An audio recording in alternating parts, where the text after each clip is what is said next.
Hi, everyone. This is Tim, and welcome to episode 4 of the 101 podcast on RadioMVP.com.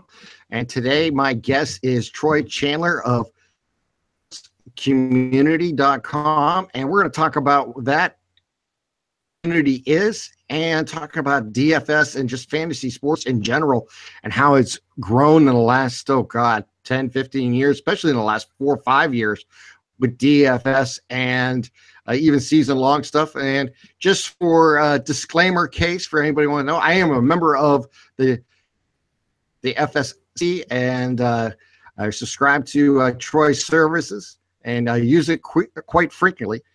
And Troy has been good enough to help me draft my fantasy baseball team this past spring, and I finished third in my league. So give you some ideas about what Troy can do for you if you're listening and you're on the fence about DFS or fantasy sports in general and want to find more information. Really easy. Just go to his website, which is fantasysportscommunity.com. And with that little introduction, let me bring in the researcher, the player, the DFS expert, Troy Chandler. Troy, welcome to RadioMVP.com. Thanks, man. Thanks for having me. I really appreciate it. This is very exciting times for me. Yeah, it's been great because, I've been playing DFS, I guess, about now football and I want to call it. And I've gotten into the other sports as well as playing NBA, some NHL, just for, just to give it a try because I'm not really a hockey guy.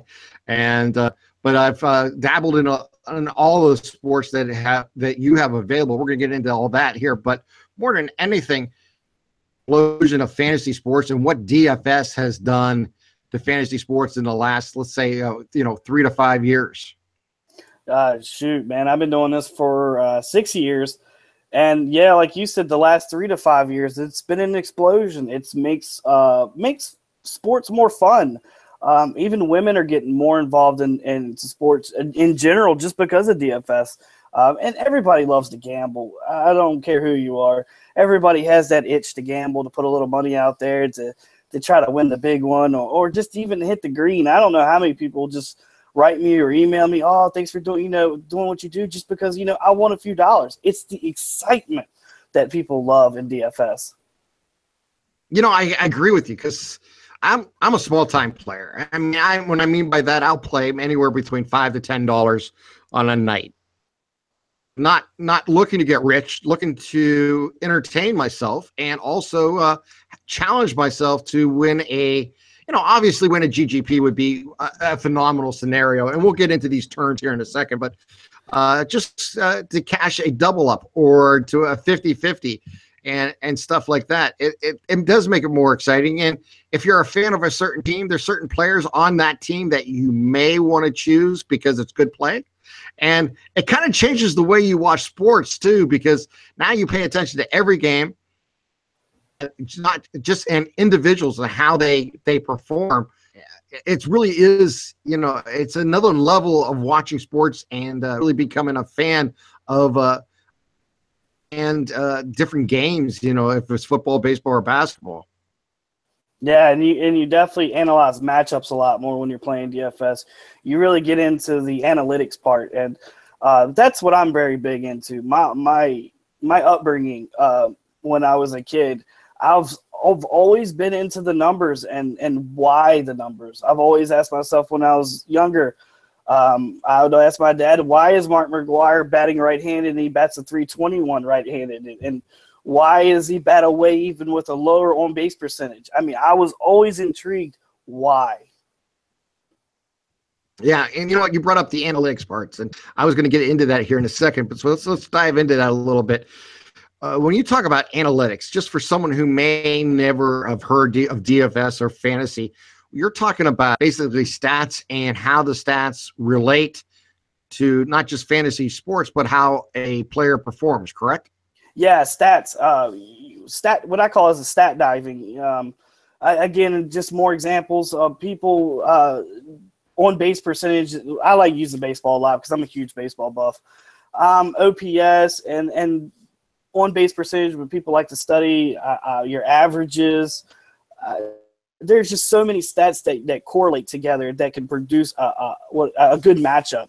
And that's what I always aim at. Matchups, correlating the right stats together, and just feeling the moment too. A lot of people do, they call it stat chasing. You got to be careful with that because you can overanalyze and over analytic things. And so me, I like to play with my gut. So I call them gut calls, which are my punt calls. But analytics is the backbone of DFS.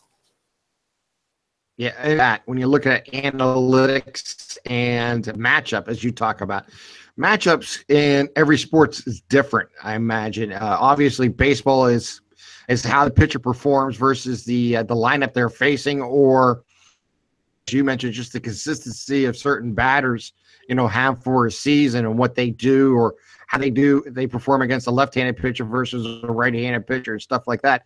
Now, in football, there's a lot of matchups. When you talk about it, it's not just offense and defense. It's wide receiver versus cornerback. It's quarterback against a defense, and it's running back against a front seven, stuff like that. How do you handle all these different type of matchups and try to find your edge when you're looking for a player to select? Man, I always, when I'm looking at analytics, I'm always looking for the wow factor. What pops out at me? Again, stat chasing can get you into trouble in DFS, but the wow factor, again, like in baseball, batters versus pitcher. I mean, if the guy is 20 for 20 or, just some crazy overall feeling of a good stat. I mean, there's so many different types of stats that it just gets you into trouble. And I want people to understand when you're doing your research on stats, take it with a grain of salt, because your gut, your inside can also pay bigger than what that stat is telling you. Yeah, this past summer, a player that I kind of fell in love with and had him in a majority of my lineups, I think all year long. And it didn't matter who he was playing, just because I thought he was that wow factor was the Indians this past season, who just seemed like every time he was at bat, he had a chance to drive in runs or, get on, hit a double, and DFS, obviously you get points for different levels of production. So he was one of those wow factor players. But who was one of the biggest wow factor players that you may have seen this past summer for baseball? Man, my biggest wow factor for baseball this year, easily, Aaron Judge. I mean, he's the biggest wow factor in baseball for the last, I would say, 10, 15 years. I mean, the kid, when he stands next to a normal human being, he towers over him. I mean, he looks like a defensive end playing baseball, and I have never, ever seen it. Since I was a kid, the last person that I've seen look like that was Jose Canseco, and he still probably would make Jose Canseco look small, and that's scary. Yeah, I mean, he's 6'8". I mean, he's a giant there. I mean, it's ridiculous that the athletes that are produced today and the size and what they can do. But yeah, without a question, I think Judge was a great wow factor. And but when I look at baseball, since it's your favorite sport, let's start there for a second. One of the players I'm a pitching guy. I love pitching, and and you may notice that if you remember when you helped me with my draft, I kept selecting pitchers, and you're like, are you punting on a catcher, or you're just not going to go there? It's not and, that's my favorite position. It was, and it wasn't really. It was just pure luck on my part, but it worked out. But Matt Scherzer has always been a guy I always search out every year when I do a draft. He's just so consistent and has so many strikeouts, and you can almost pencil in 15 to 18 wins every year with him. I mean, this past year he was a Cy Young winner, not a big surprise. No. But there's certain players that I don't care, when they're on the mound in DFS, or if they're on the mound in your season long, you just got to have that player. And Matt Scherzer for me in pitching was always that guy. Yeah. I think Mad Max had one hell of a season this year. I was very surprised at a few games that he had against Miami where he did get blown up. But overall, I think he had a really good year. There was one game he got hurt. I think he hit a home run and was running around the bases. I think that was the Miami game, and he hurt his back. And I think a lot of people lost money on that one just because he was so high owned in cash. But you can still come away winning in cash if somebody does get hurt. But it's hard to come back out of cash when your starting pitcher gets hurt in the third, hitting a home run. So. Let's educate some of my listeners that don't know anything about DFS. When we're talking about GGPs or we're talking about cash, explain the difference in what they are and why one may be a safer route versus the other. Yeah, if you're not too familiar with daily fantasy sports, the best way to start out is called cash games. Cash games are your 50-50s. Meaning you have a 50% chance of winning. So when you're playing daily fantasy sports, you always want to have the odds in your favor. So start out playing cash. You get a 50% chance of winning. And then you have double ups, and then you have head-to-heads. Also with cash games, they have lower cash lines, meaning if it takes a 230 or what nowadays everything's higher. So let's go with basketball. If it takes a 280 to cash in 50-50s right now, and GPPs, which are grand pool prizes, which are the big tourneys, which everybody wants to win.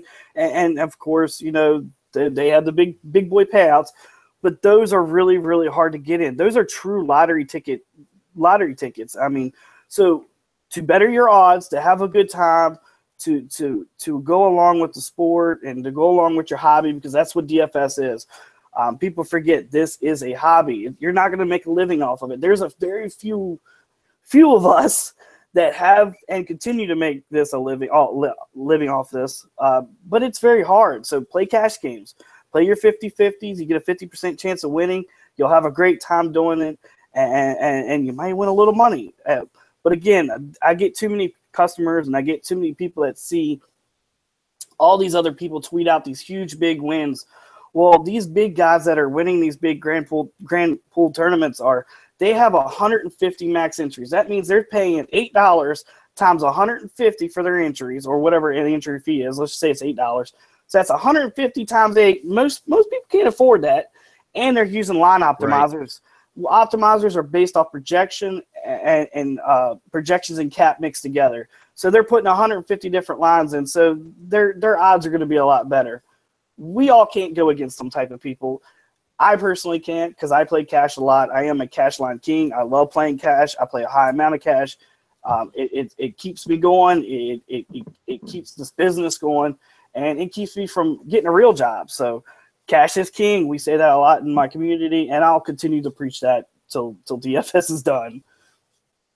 And I fall right into that group because when I first played, I was afraid of cash because it just sounded more risky. And I says, well, I'll just play in the big tourneys and see what I can do. And, I spent a lot of money at times doing it. And then I recognized I'm not really cashing. I'm not a winning player there.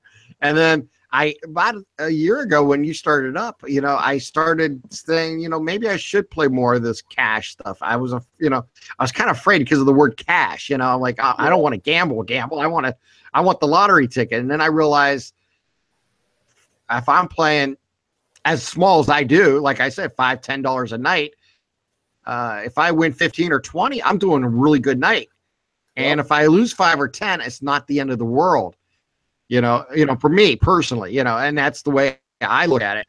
And now I play a GBP just for that because I think it's a lottery ticket, and once in a while they come in, but you don't expect it to come in. And if you're $3 or $8 back on that lineup, so be it. You're only putting 1, maybe 2 in, and hoping for the best. And if I do that, I usually play the same amount in cash because I think I can actually recoup what I may lose on the big tourneys. Yeah, with when you're playing GPPs, just a quick trick, you should always back your GPP up with a 50-50. Because half the time you're not even going to get into GPP just because it is a lottery ticket. And if you do get into GPP, 90% of the time you're either in the tail end of a GPP or in midway. So, or if you're a common player, you're putting that lottery ticket in there, put the cash games back behind it. So at least you'll cash in that 50-50 and recoup your money. Now, when you play on sites, do you play strictly on one site, or you play on multiple sites for your DFS play? The way I play it, I play all cash and FanDuel, and I play GPPs and DK. It's just a personal preference thing. It's just something luck-wise I've always been really lucky at. I've won a couple big tournaments in FanDuel. I'm not big on what I like to win, but I say what I like to have won. But I've won several large tournaments on FanDuel, but I've won even larger tournaments on DK, and I've had a consistent win on large tournaments in DK. It's just a personal preference thing. I think it's weird. I mean, I win all my cash games in FanDuel, but cash games in DK, I don't like it for some reason. I just like chasing the GPPs in DK. Yeah, I've had a little bit more success with FanDuel on cash games than I have on DK. And I'm not saying it's a huge difference, but this just the scoring's a little different and the setup's a little different. And sometimes you can, I don't want to say manipulate, but maybe that is the correct word. You can put in the lineup that you feel a lot more comfortable with, that have an opportunity to cash there than and DK. Yeah, FanDuel. I hate telling people this because not everybody can play freaking FanDuel. FanDuel is a lot more easier in cash games. I would say by at least 20%. At least 20% is FanDuel is easier to cash in cash games. I'd have to agree with that, and I don't know the numbers, but just from my own experience, it's just purely my own experience. Like I said, I don't really try to. I do it more for entertainment value and to see how good I can be on that given night or on the weekend on football, that type of thing. And now we're getting into the football season. Now I got to ask you this: with all the work that has to be done for the analytics, and football comes up so quick as a Friday night. And, you already had the Thursday game played. You're going into Sunday, and you have buys, and you have weaker schedules and stronger schedules this time of the year. How much time do you put in before you make your rundown each week? Oh, I start glancing Tuesday. What I do is I mentally get prepared Tuesday for NFL. What I'll do is I'll write all the games down Tuesday, and I'll go game by game and break it down. Wednesday comes along, then I'll go game by player. So I'll look at the games and I'll start going over each player. Then Thursday comes around, then I start looking for what I call as my punt plays, my cheap plays, and I start paying attention to the news, because that's when your guys start missing practice and they start getting nicks and questionable marks and probable marks. If you've been playing football in DFS a long time, you know usually by Wednesday, Thursday, and Friday, that's when you get a sense of who's going to be out, who's going to be in, who's nicked up, who's not performing well in practice, what coach doesn't like his player anymore, which player doesn't like his coach anymore. Because we've seen the drama in New York, and those affect games, because if you watch the games in New York, New York has allowed their personal animosity towards the coach get in the way of their gameplay, and they're just getting lit up. Yeah, I mean, the Giants are just that's a whole story onto itself. I can't even, I've done sports talk in my life, and I don't even want to touch that one, because it's absolutely a disaster. It gives me some smile on my face, because I root for the most disastrous team in the NFL. I'm a Cleveland Brown fan. Oh Lord, I'm sorry. But you know what? I'm not dumb enough not to target them in DFS though. You need a quarterback, because darn why. Just draft a good quarterback for last. It's just a disaster of a. If the list of quarterbacks and lack of organization that team has had since they've come back is unfortunate. The original owner that came back, unfortunately, got ill and passed away, and his son took over, and he never cared. And then he sold it to the Haslams, who absolutely are clueless of what they're trying to do. Ironically, as we talk about analytics, they're trying to do an analytic thing in football. We'll see if it sure hasn't showed any results yet. So we'll see how it works out. That's not going to work, man. I tell you right now, you want if most football teams. I grew up around football players. Two of my neighbors, they went pro, and I've been around them my whole life, and I've watched them, and I've watched what it takes for a superstar. I went to school with Michael Robinson, the former running back slash Right. I can't even think of it right now, but he was a running back for Seahawks for a little while, and fullback. I'm sorry, and you've got to start at college level. You got to really scout these kids, and they just don't do that good of scouting, in my opinion. So, my opinion, the Cleveland Browns, they need to get rid of the scouting division and start over there first.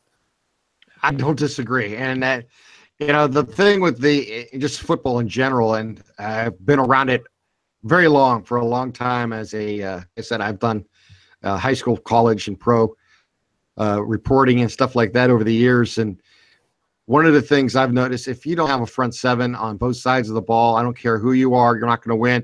And in the NFL, you can almost guarantee, if we had the whole list in front of us, you can check off the teams that actually have a legitimate NFL quarterback and those who don't, because those who do for the playoffs, those who don't are not even in it. I mean, a perfect example is, someone like Cleveland, which doesn't have a quarterback on its roster that's won in the NFL yet.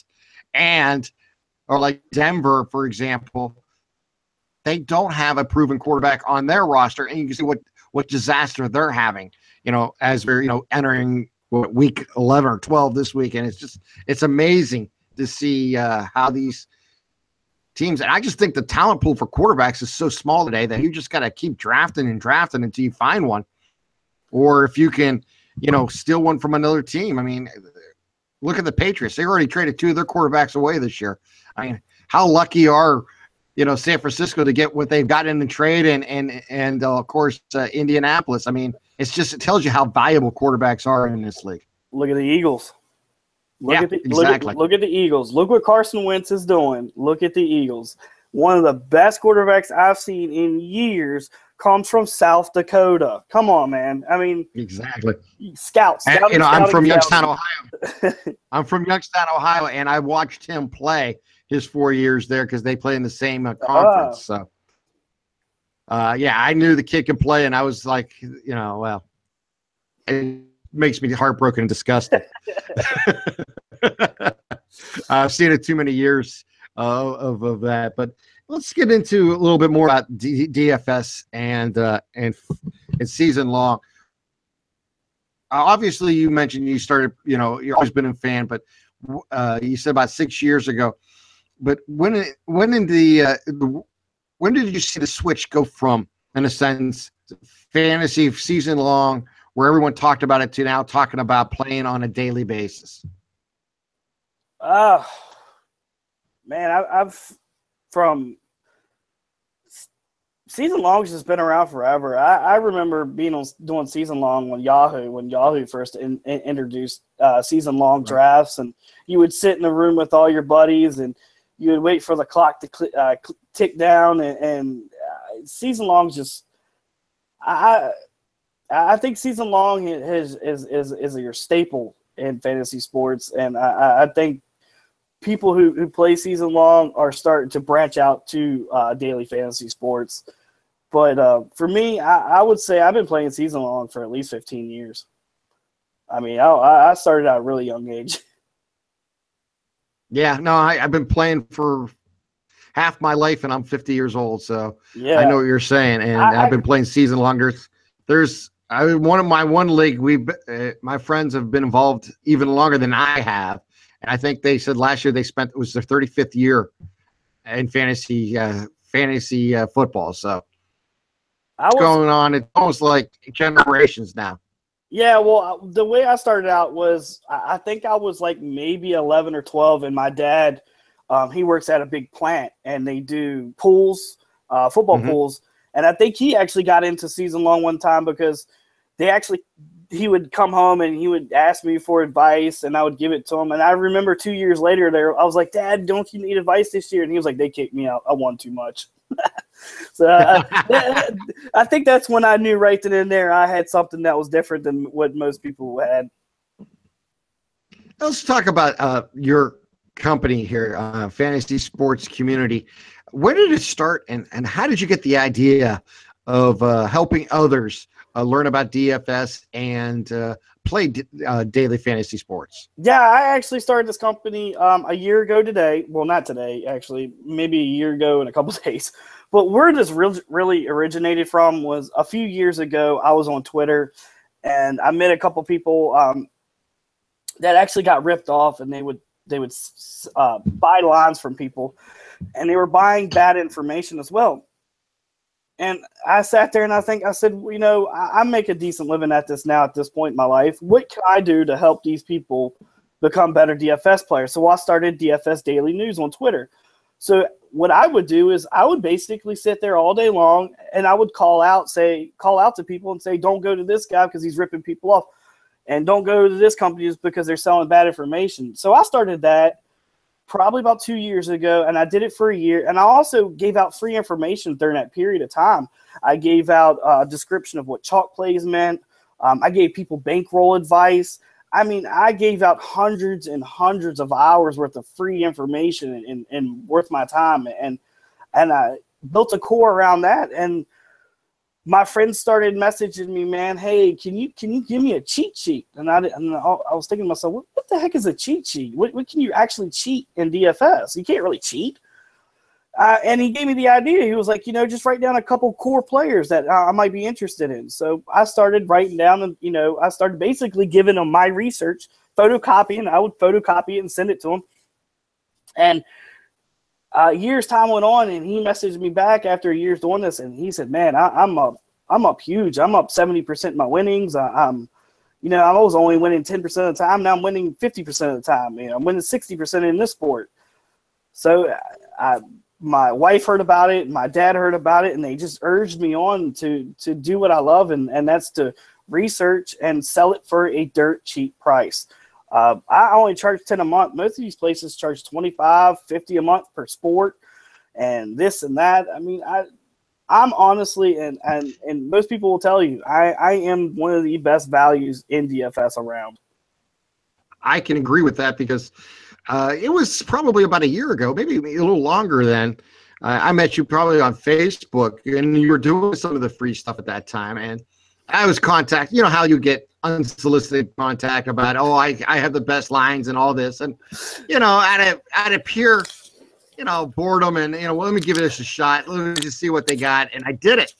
And, I broke about even, or I lost money. And I'm like, this is not, I'm paying this guy, $25-$30 a month. And I haven't got a damn bit. I paid him and I made no money. Yeah. And I started laughing to myself. I says, well, you get what you pay for, and I just say, if you don't want to do it yourself, you're never going to win.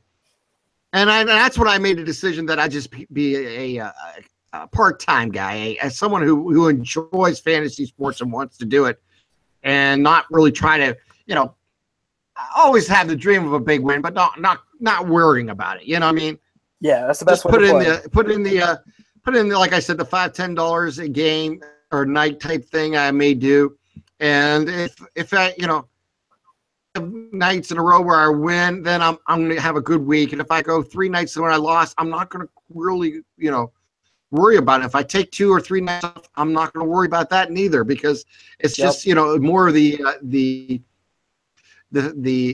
fantasy of trying to be good at this game. And, you talk about helping others, and you've helped me, because there are times where I have like 2 or 3 players that I like that I want to play, and I check against your sheet each day, and I go, okay, he's looking at him too. He's looking at him, and then I try to get through my lineup that way, and say, all right, cool. If he's looking at him, and he's in his top 3, then I'm in the right ballpark. I'm not thinking wrong, and that's the how I've made it. And there are nights where I've had great nights, and there's nights where, unfortunately, like you said, injuries happen or happen at the last moment, and you're like, oh, well, you can't.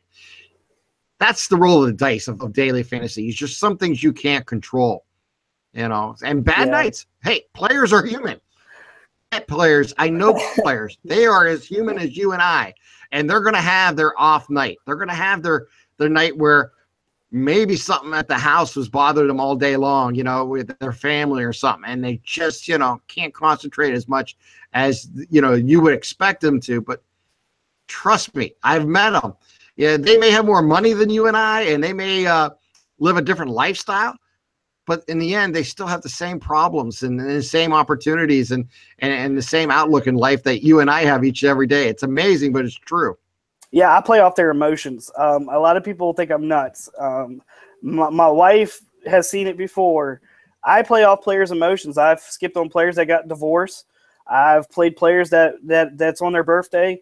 I've played players that their mothers died, or unfortunately, making money off that. But I mean, they go out there and they play their heart out for them. So I mean, you got to play off emotions.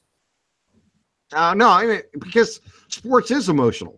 Yeah. I mean, it that's the thing. It is. I mean, as a fan, you and I know that because we get cut off in each play.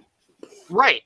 But as a player, I mean, there's a reason why the NFL recognized that they should allow the players to celebrate again and show some emotion, because it was boring. And you don't want robots out there. You want people out there playing this game. You want athletes who enjoy themselves. And I mean, that's how I've always looked at it. You know, that's just like if a player flips the bat after a home run, good for him. Yeah. You know, if a pitcher strikes out the side and walks off, you know, and pumps his fist, good for him. He should. Why not have a little emotion? If you hit that big 3 at the end of the ball game, that's why we celebrate sports, is to have fun and have emotions. If we take that all away, we become robots, and it's no fun to watch. Or to feel the play, or to feel players like Nolan Ryan. I grew up watching Nolan Ryan and watching the fear that batters had facing him, or the petrified fear when they got hit by a 95-mile-an-hour fastball, and he stands up there wiping the blood off his face after punching him in the face. I mean, that's why we watch sports. That's exactly it. Hey, real quick, I know we talked about some of these terms, and I'm not sure, like I said, some of my listeners will know what they are. So I'm just going to throw out some terms at you and let you describe them and interpret them for those who I know that may not play DFS and may hear these terms in combination at the water cooler and don't know what they're talking about. So Gotcha. What is chalk? High owned. That means that player is going to be high owned, and you definitely want to take chalk in cash. Chalk will pay in cash. You want to have that ownership on your side. So chalk is cash. Chalk is high owned, but it's also what you want to have in cash games. What is contrarian? Opposite. Means you want a player that's low owned. So high owned tonight would be LeBron James. Low owned would be Anthony Davis due to easily getting injured. And what does fade mean? Not play. Get rid of. Don't want anything to do with it. Don't play it. Just fade it away. And what is stack? When someone talks about it, this is my stack went real off last night, or my stock didn't perform as well as I wanted to. Explain to them what stacking is. Stacking is actually key in DFS when it comes to this. What we were talking about, the big GPPs. Stack is key in baseball. Stack is key in hockey. And stack is on the lower side key in NFL and NBA. But stacking a player is taking 3 to 4 to 5 players on the same team. Because you want the correlation. Because when they stack a player, like in baseball, so-and-so gets on base and so-and-so knocks him in, you get the points for knocking him in, you get the player's points for scoring. So that's how that works. Like a quarterback throwing a touchdown pass to the wide receiver. Yep. Okay. And football, and then I was going to say, and then you get like punt. Yeah, there's another term people hear and they think, well, you're talking about turning the ball over to the other team. Not the same thing in DFS. Punt. People get punt confused, and it's a term that's been around. But my punts are very unique because I don't punt specifically. Punting is like finding a cheap player. And hopefully he goes off. To me, a punt can not only have to be a cheap player, he just has to be what I call a gut call. My punts are my gut calls. It's who and how I feel for that player. So a lot of people base punts off a cap. I don't. I base it off my gut call. And what is a scrub? Just your third string, I guess, kind of guy on football. Your bench role player. Scrub is. Man, I don't want to call anything. Kind of a Maybe a low percentage play? Is that the best way No, to put it? if you watch basketball, a scrub might be like Sean Kilpatrick. He comes in every once in a while and he scores a few points, and he thinks he's good, but he really sucks. So it's just someone like that. Troy, how can people find you? And I know you're on Facebook, but how can they find you? Not just through the you can the web page. Just talk about how they can find you. There's several ways to find me. You can actually go on Twitter, and my Twitter name is DFS Daily News. That way you can find me on Twitter and Facebook. You can find me through, I believe it's actually my own name. You can type in Troy Chandler, and you'll actually see my logo pop up under Troy Chandler. So it's easily to find me. It'll say Troy Chandler. It'll say FSC owner. Click on me. Talk to me. I love to speak with you. I'm glad to help you in any way I can. You don't have to join my community to get free information, by meaning you don't have to join my community to get the basic information. I'd be glad to talk to you about what GPPs are, what cash is. I'd be glad to give you a bankroll sheet. I'd be glad to give you a breakdown of what all the terms are. I mean, people charge for stuff like that. I think it's absolutely stupid to charge for stuff like that. I think there should be more given in fantasy sports and less taking. I think everybody makes enough money at this. Some of these big box stores, I'm not going to say their names, but they're just taking and taking, and there's not enough give back. And if you follow me on Facebook, I do tons of giveaways. I even give cash back all the time and bankroll boosters. So I do as much as I can. Yeah, I was going to say, that's something I forgot to mention, that you do have these great contests all the time for someone even just who's never been part of the community to sample it, to get involved. And that's a great idea. I love that. I mean, I know I've been in part of your community for a while now, but there's always type of, like you mentioned, free subscription, or someone may actually sponsor a bankroll booster, as you call it. And just because we had a chance to talk about what is bankroll and what is a bankroll booster. Bankroll booster is just basically my term of way of me giving back money. I'll give you actual cash money. It'll be in PayPal form. It'll be in Venmo form, or even I'll give it to you in Facebook form. Bankroll itself, I have a formula. It's a formula like this. You want to put in, you only want to play 10% of your roll each night. So each night you're going to play only 10% of your bankroll, and you're going to allocate, let's say 90% to cash and 10% to GPPs. If you need a bankroll, I guess a sheet was what I put together. Message me, email me, reach out to me. I'll get it to you for free. It didn't cost me anything. And that's what I used to pass around on Twitter all the time to help people out, because I want people involved in DFS. These get rich schemes, they don't work. So people get really upset and they think they're going to get rich, and it just ruins the experience for them. I want you to understand that DFS is a hobby, and it's something fun. And we're community based. So we're more than just about winning. We want you to enjoy the chats and talk to people and gain friends. And we, unfortunately, sometimes we lose friends. We lost one of our members that I got highly attached to. I mean, he was a very nice man, and he was around for a year. And I never met him personally in hand. But I experienced him, talking to him over the chats. I experienced having conversations with them, and that's what we're about. We're about communicating sports and just having a good time and going old school. And it's all about community the way I look at it. Yeah, and that is, of course, fantasysportscommunity.com. This is Troy Chandler. He is the brains behind it, and the person who actually makes everything run is his wife, Crystal Chandler, and I know she's a big part of everything you do. And she posts on Facebook and in the community on the board. I'll give her a shout out, because I see her always online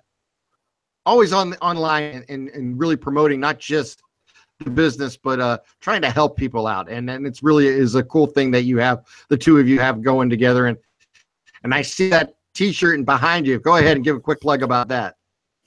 We do sell T-shirts. They're on fantasysportscommunity.com. You can just click on the shop button. Great price for them. We charge like $20 or $25 for them. We're also going to have hoodies soon. So we'll have these up shortly. And I do want to give a shout out to my wife. She is the backbone of FSC. Without her, there would be no FSC. So I love you, and thank you for everything you do for me.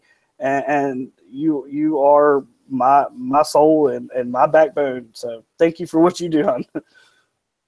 There's no doubt.